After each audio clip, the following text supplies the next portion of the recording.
Hello everyone, my self अनिश पटेल और हम amyloidosis discuss कर रहे थे। देखो, लास्ट लेक्चर में हमने अमाइलोइडोसिस की डेफिनेशन, कंपोजिशन और क्लासिफिकेशन अच्छे से डिस्कस कर लिया था।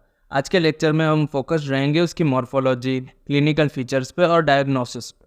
क्लियर? देखो, लास्ट लेक्चर अगर आपने ठीक से पढ़ा है ना, तो आज का लेक्चर तो बहुत ही ज़्यादा ईजी है। आपको बस वहाँ से थोड़ा बहुत लिंक करते हुए चलना है, तो आपको पूरा का पूरा अमाइलोइडोसिस का टॉपिक ईजिली समझ में आ जाएगा। देखो, सबसे पहले अमाइलोइडोसिस होता क्या है? ये एक एक्स्ट्रा सेल्यूलर इनसॉल्यूबल डिपॉजिट्स है। तो इसमें सबसे पहला जो ऑर्गन अफेक्ट होगा वो किडनी होगी। ठीक है, तो किडनी मोस्ट कॉमन और सबसे ज़्यादा सीवियरली अफेक्टेड होती है अमाइलोइडोसिस के केस में। देखो, कोई भी ऑर्गन हो उसमें साइज उसका इंक्रीज ही होगा। यहाँ तो किडनी की बात है, मगर किडनी हो, स्प्लीन हो, हार्ट हो, लिवर हो, सभी में साइज इंक्रीज देखने को मिलेगा। वैसे ही अमाइलोइडोसिस में इनिशियली किडनी का भी साइज इंक्रीज देखने को मिलेगा, पर फिर थोड़े टाइम के बाद वो श्रिंक होना स्टार्ट हो जाएगी। ठीक है, समझे? ये सिर्फ किडनी में होगा।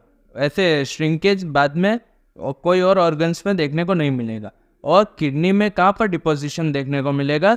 मिजेंजियम में डिपोजिशन देखने को मिलेगा अमाइलोइडोसिस का। और यहाँ पर किडनी में नेफ्रोटिक सिंड्रोम्स देखने को मिलेंगे ज़्यादा कंपेयर टू नेफ्राइटिक सिंड्रोम्स। देखो, अगर आपको नेफ्रोटिक सिंड्रोम्स और नेफ्राइटिक सिंड्रोम्स में क्या डिफरेंस है वो ना पता हो तो आप टेंशन मत लेना। अभी के लिए सिर्फ इतना याद रख लो कि अमाइलोइडोसिस में मेनली नेफ्रोटिक सिंड्रोम्स देखने को मिलेंगे। पर ये है, जो किडनी पढ़ाऊंगा ना मैं सिस्टमिक पैथोलॉजी में, तब ये दोनों भी आपको क्लियर कर दूंगा। क्लियर? देखो, सबसे पहले किडनी अफेक्ट हुई, फिर हार्ट अफेक्ट होगा। हार्ट देखो कौन सी केस में अफेक्ट हो रहा था? प्राइमरी अमाइलोइडोसिस में एक मैंने टाइप पढ़ाई थी जिसमें सेनाइल कार्डियक अमाइलोइडोसिस पढ़ाया था अदर सेक्शन में, और उसमें ATTR टाइप ऑफ डिपोजिशन देखने को मिल रहा था। ये म्यूटेटेड टाइप नहीं है, वाइल्ड टाइप है और नॉन म्यूटेटेड है। क्लियर? इसमें हार्ट सबसे ज़्यादा इन्वॉल्व हो रहा था। अगर आपको ऐसे याद न रह रहा हो तो आप ऐसे भी कर सकते हो। देखो, इसके नाम में senile cardiac amyloidosis, cardiac word आया इसलिए हार्ट इसमें मेनली अफेक्ट होगा।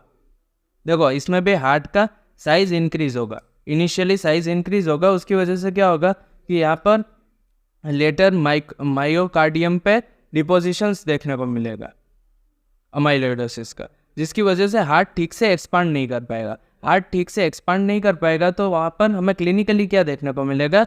रेस्ट्रिक्टिव कार्डियोमायोपैथी देखने को मिलेगी। ठीक है, हार्ट ठीक से एक्सपांड नहीं कर पा रहा है, मतलब हार्ट रेस्ट्रिक्ट हो गए, हार्ट की मूवमेंट्स रेस्ट्रिक्ट हो गई, इसलिए इसको हम रेस्ट्रिक्टिव कार्डियोमायोपैथी कहेंगे। और हार्ट ठीक से एक्सपांड नहीं कर पाएगा तो हार्ट ठीक से कंडक्ट भी नहीं कर पाएगा। क्लियर? और अगर हार्ट ठीक से कंडक्ट नहीं कर पाएगा तो उसमें हमें एरिथमिया देखने को मिलेगा। क्लियर? देखो, किडनी में क्या हो रहा था? नेफ्रोटिक सिंड्रोम्स देखने को मिल रहे थे कंपेयर टू नेफ्रेटिक सिंड्रोम। फिर हार्ट में साइज इंक्रीज देखने को मिलेगा, मायोकार्डियम पे डिपॉजिट्स देखने को मिलेंगे, जिसकी वजह से एक्सपांड हार्ट ठीक से नहीं कर पाएगा, जिसमें हमें रेस्ट्रिक्टिव कार्डियोमायोपैथी देखने को मिलेगी। और हार्ट एक्सपांड नहीं कर पाएगा, उसकी वजह से कंडक्ट भी नहीं कर पाएगा, इसलिए हमें एरिथमिया भी देखने को मिलेगा। क्लियर? देखो, अब किडनी और हार्ट के बाद हम स्प्लीन की बात करते हैं। देखो, स्प्लीन का भी साइज इंक्रीज होगा। यहाँ पर माइल्ड टू मॉडरेट स्प्लीनोमेगेली देखने को मिलेगी। और यहाँ पर डिपोजिशन दो जगह हो सकता है मेनली स्प्लीन में, या तो रेड पल्प में होगा या तो वाइट पल्प में। रेड पल्प में होगा तो उसे हम लैडेशियस स्प्लीन बोलेंगे, और वाइट पल्प में होगा तो सैगो स्प्लीन बोलेंगे। इसको याद कैसे रखोगे? देखो, रेड मतलब लाल, ठीक है, हिंदी में लाल बोलते हैं, और L से L लाडेशियस स्प्लीन, ऐसे करके याद रख लेना। और वाइट पल्प में डिपोजिशन होगा तो सैगो स्प्लीन। क्लियर? फिर देखो लिवर में देखो, लिवर में ना ज़्यादा स्पेस नहीं है डिपोजिशन के लिए, एक ही स्पेस है जिसे हम स्पेस ऑफ डिसे बोलते हैं, जहाँ पर अमाइलोइड डिपॉजिट हो सकता है। यहाँ पर भी हिपेटोमेगेली तो देखने को मिलेगा, पर बाकी के ऑर्गन्स जैसे कि हार्ट में डिफेक्ट्स आ रहे थे ऐसा नहीं होगा। यहाँ पर लिवर का फंक्शन है वो प्रिजर्व्ड रहेगा कंपैरेटिवली बाकी ऑर्गन से। जैसे कि किडनी में सिम्टम्स देखने को मिल रहे थे, हार्ट में सिम्टम्स देखने को मिल रहे थे, वैसे यहाँ पर सिम्टम्स देखने को नहीं मिलेंगे। यहाँ पर लिवर का फंक्शन प्रिजर्व्ड रहेगा। क्लियर? फिर जीआईटी में देखो एब्जॉर्प्शन डिक्रीज हो जाएगा, जिसकी वजह से माल एब्जॉर्प्शन देखने को मिलेगा। क्लियर? जीआईटी में माल एब्जॉर्प्शन सिंड्रोम देखने को मिलेगा। फिर स्किन में अगर अमाइलोइड डिपोजिशन देखने को मिलेंगे तो वो वेसल्स को डैमेज कर देंगे, और वेसल्स को डैमेज कर देंगे तो ऑब्वियसली ब्लीडिंग देखने को मिलेगी, और वहाँ पर परप्यूरा भी देखने को मिलेगा, और ये परप्यूरा पैल्पेबल होगा। परप्यूरा अगर आपको नहीं पता तो मैंने आपको हीमोडाइनमिक्स में यह बताया था और इम्पोर्टेंट भी मार्क किया था, तो अब आप वो चेक कर लेना कि परप्यूरा क्या होता है। क्लियर? और देखो टंग में मैक्रोग्लोसिया देखने को मिलेगा। मैक्रोग्लोसिया का मतलब होता है टंग की साइज इंक्रीज हो जाना। देखो अभी तक हमने जितना भी पढ़ा है ना उसमें मोस्टली चीज़ें जो एनलार्ज हो सकते हैं उनकी साइज इंक्रीज ही हो रही है।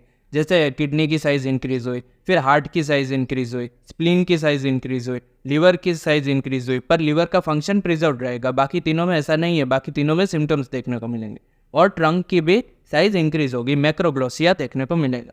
क्लियर? देखो ये क्लिनिकल फीचर्स और मॉर्फोलॉजी थी। अब हम डायग्नोसिस की तरफ चलते हैं। देखो अगर अमाइलोइडोसिस है तो हम उसका डायग्नोसिस कैसे करेंगे? अगर लोकल टाइप ऑफ अमाइलोइडोसिस है तो ऑर्गन बायोप्सी लेंगे। जैसे कि फॉर एग्जांपल अल्जाइमर्स डिजीज़ है तो वहाँ पर ब्रेन की बायोप्सी लेंगे। क्लियर?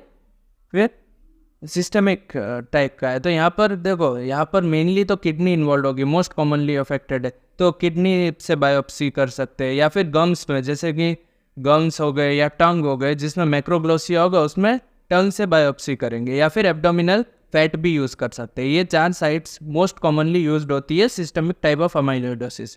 यहाँ पर बायोप्सी करेंगे और उसके बाद HNE स्टेन पे चेक करेंगे। HNE स्टेन पे हमें एकदम होमोजेनस पिंक डिपॉजिट्स देखने को मिलेंगे। क्लियर? और एकदम होमोजेनस पिंक डिपॉजिट्स देखने को मिलेंगे तो हम कह सकते हैं कि ये अमाइलोइडोसिस है। फिर देखो ये तो HNE स्टेन है, वो नॉन स्पेसिफिक स्टेन है, ये स्पेसिफिकली अमाइलोइडोसिस के लिए यूज़ नहीं की जाती।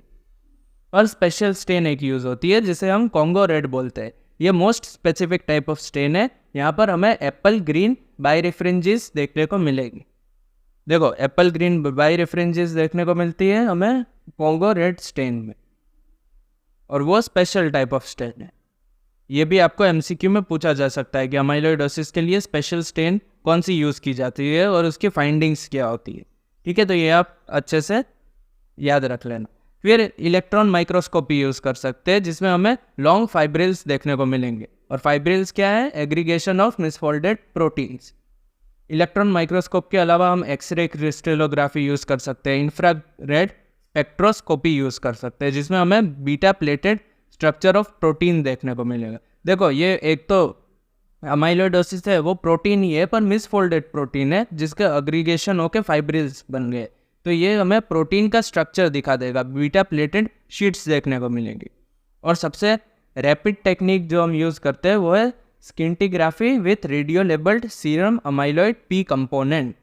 रेडियो लेबल्ड अमाइलॉइड यूज़ किया जाता है और स्किंटिग्राफी मेथड का नाम है। ये रैपिड टेक्निक है जिससे हमें अमाइलॉइड तुरंत ही डेमोन्स्ट्रेट हो जाता है।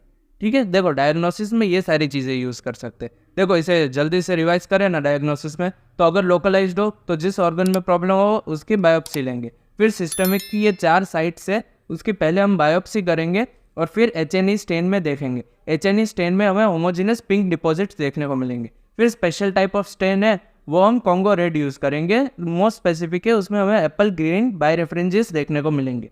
फिर इलेक्ट्रॉन माइक्रोस्कोपी में फाइब्रिल्स देखने को मिलेंगे। अब एक्सरे क्रिस्टलोग्राफी और इंफ्रारेड स्पेक्ट्रोस्कोपी में बीटा प्लेटेड शीट्स देखने को मिलेंगे। ये एक द स्ट्रक्चर है प्रोटीन का, बीटा प्लेटेड शीट।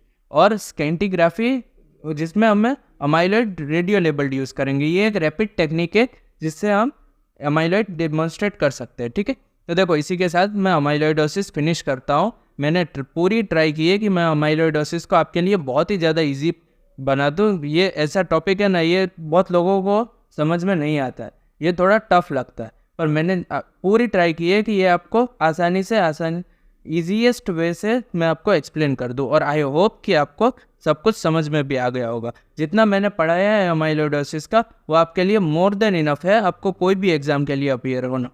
ठीक है, तो अमाइलोइडोसिस के साथ साथ हम अभी इम्यून सिस्टम वाला चैप्टर भी फिनिश करते हैं और इसके बाद हम सबसे इम्पॉर्टेंट और सबसे फेवरेट टॉपिक नियोप्लाजिया की तरफ चलेंगे। ठीक है, आई होप कि आपको मेरे लेक्चर से हेल्प हो रही होगी। अगर आपको मेरे लेक्चर्स अच्छे लगते हैं तो आप अपने फ्रेंड्स के साथ भी मेरे लेक्चर्स शेयर कर सकते हैं। Thank you so much for watching, bye.